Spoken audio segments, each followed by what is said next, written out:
Study IQ IAS, अब तैयारी हुई अफोर्डेबल।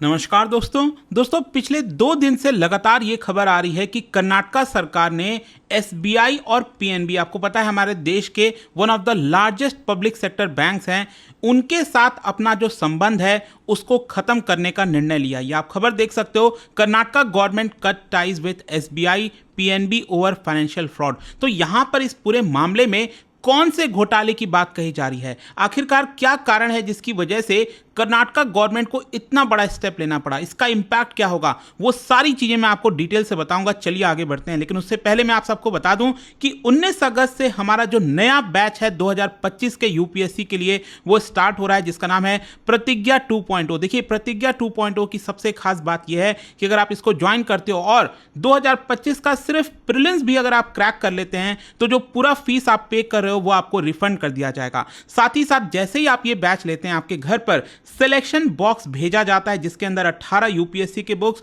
और बहुत सारी चीजें हैं जिससे आप अपनी तैयारी डायरेक्टली स्टार्ट कर सकते हैं। ज्वाइन करने के लिए हमारे वेबसाइट ऐप पर जाइए या फिर कमेंट सेक्शन में लिंक है और आपको यूज करना है ये कोड अंकित लाइव, क्योंकि इस कोड के साथ आप मैक्सिमम जो डिस्काउंट है वो ले सकेंगे। और इसके अलावा अगर आप MCQs अटेम्प्ट करना चाहते हैं तो मेरे इंस्टा पेज पर जाइए, वहां पर स्टोरीज में जितने भी MCQs हैं उसको भी आप अटेम्प्ट कर पाएंगे। तो चलिए शुरुआत करते हैं और सबसे पहले ये समझते हैं कि एग्जैक्टली हुआ क्या है। देखिए, आपको पता होना चाहिए कि हमारे देश के अंदर सेंट्रल गवर्नमेंट है और साथ ही साथ बहुत सारी राज्य सरकारें हैं। अब क्या होता है, ये जो राज्य सरकारें हैं उनका अकाउंट होता है बैंकों के अंदर।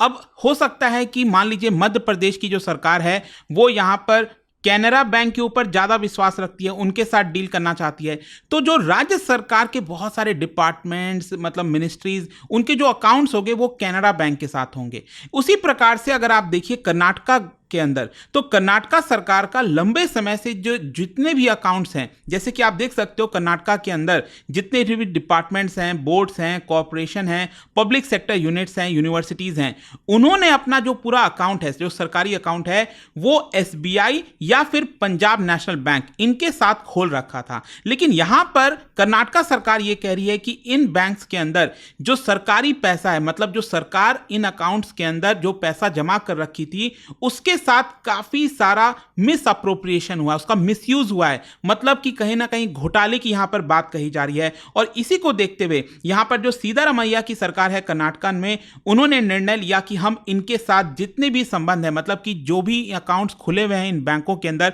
उसको खत्म कर देंगे। और आप देख सकते हो ये जो ऑर्डर है कर्नाटक में, वहां की जो फाइनेंस डिपार्टमेंट है उनके द्वारा दिया गया, जिसको सिद्धारमैया ने साइन कर दिया। और ये आप देख पाओगे इसके अंदर ये बोला गया है कि अब से कोई भी डिपॉजिट, मतलब कि यहां पर कर्नाटका सरकार के अंदर जितने भी अकाउंट्स खुले हुए थे उसमें किसी भी प्रकार का डिपॉजिट, इन्वेस्टमेंट इन बैंकों के अंदर नहीं रखा जाएगा, क्योंकि यहां पर कुछ घोटाला हो रहा है। अब क्वेश्चन यहां पर यही है कि कर्नाटका सरकार को ऐसा क्यों करना पड़ा।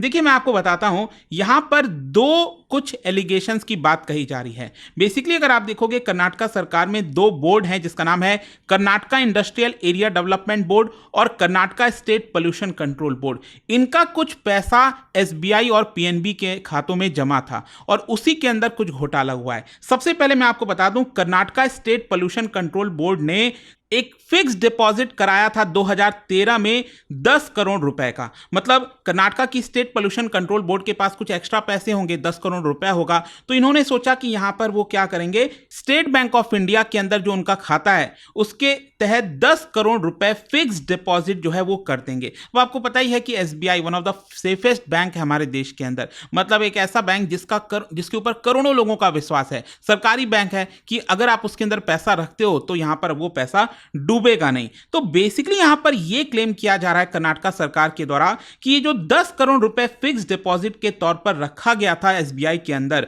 उसके साथ छेड़छाड़ हुआ है। मतलब वो 10 करोड़ रुपए एक प्राइवेट कंपनी को बचाने के लिए वहां पर लगा दिए गए।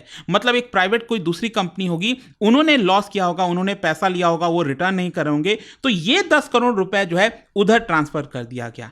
इस तरह का धोखाधड़ी किया गया है। फिर दूसरा यहां पर बताया जा रहा है कि Karnataka industrial area development board ने करीब 25 करोड़ रुपए का fix deposit Punjab national bank में करवाया था 2011 में, जिसमें से बताया जा रहा है कि सिर्फ सिर्फ 13 करोड़ रुपए कर्नाटका सरकार को मिले हैं और जो बाकी का पैसा है मतलब करीब 12 करोड़ रुपए ये कर्नाटका सरकार को वापस नहीं मिला है। और इन्हीं सारी चीजों को देखते हुए ये पूरा मामला कोर्ट में गया है और कर्नाटका सरकार ने अपील किया है कि ये जो बैंक्स हैं वो ये पैसा नहीं लौटा रही हैं, वो रिफंड नहीं कर रही हैं।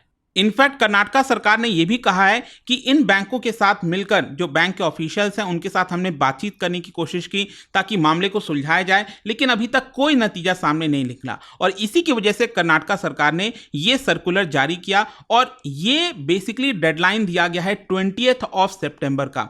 मतलब कर्नाटका सरकार से रिलेटेड जितने भी अकाउंट्स थे इन बैंकों के अंदर उनको बोला गया है कर्नाटका सरकार के द्वारा कि आप अपना सारा पैसा जो इन बैंक खातों में डाल रखे थे उस में से वापस निकाल लीजिए और दूसरी जगह जमा कर दीजिए और ये आपको समय दिया जाता है 20 सितंबर का। वैसे मैं आपको बता दूं ऑलरेडी कर्नाटका के अंदर देखोगे तो यहां पर एक स्कैम की बात चल रही है जिसके ऊपर मैंने एक वीडियो भी बनाया था कुछ समय पहले। ये शेड्यूल्ड ट्राइब से रिलेटेड एक फंड है, आप देख सकते हैं यहां पर कर्नाटका महर्षि Valmiki scheduled tribes development corporation limited.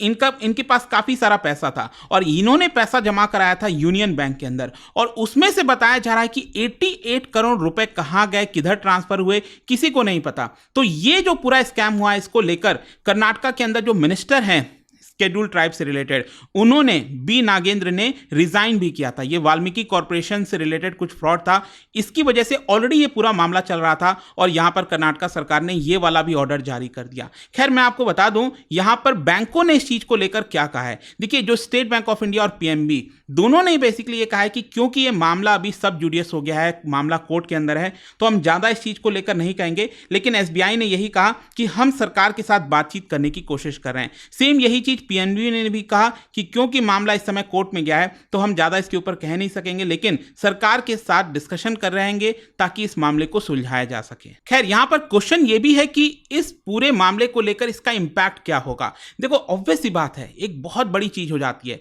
मतलब हम किसी प्राइवेट बैंक की बात नहीं कर रहे हैं, हम बात कर रहे हैं स्टेट बैंक ऑफ इंडिया, देश की one of the largest bank जिनके ऊपर बहुत ज्यादा भरोसा है लोगों का। अगर वहां पर अगर इस तरह की चीजें होंगी तो ऑब्वियस सी बात है कई सारे सवाल खड़े होंगे। जो ट्रस्ट था कर्नाटका सरकार और इन बैंकों के साथ वो कहीं ना कहीं टूटेगा। हो सकता है कि इसका असर आपको दूसरे राज्यों में देखने को मिले और इसकी वजह से कर्नाटका के अंदर जितने डिपार्टमेंट्स हैं उनको बहुत इश्यूज आएंगे, प्रॉब्लम्स आएंगी, क्योंकि उनको अपना सारा खाता जो है उसमें से जो पैसा था एसबीआई पीएनबी में वहां से पूरा निकालो, फिर कहीं और खाता खुलवाकर वहां जमा कराओ, तो बहुत ज्यादा एक टास्क हो जाएगा ये।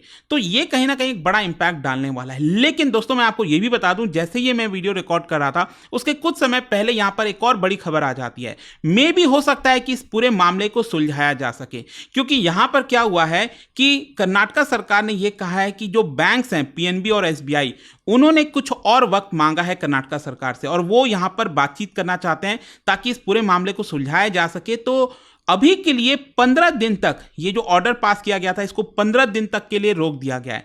तो अगर ये 15 दिन में मामला सुलझ जाता है कर्नाटका सरकार और एसबीआई पीएनबी के साथ तो हो सकता है कि चीजें वापस से नॉर्मल हो जाएं। लेकिन अगर नहीं सुलझता है तो ये जो ऑर्डर पास किया गया है कि 20 सितंबर का डेडलाइन दिया गया है, लगभग आप कह सकते हैं कि 1 महीना और बचा है, तो वो फॉलो करना पड़ेगा।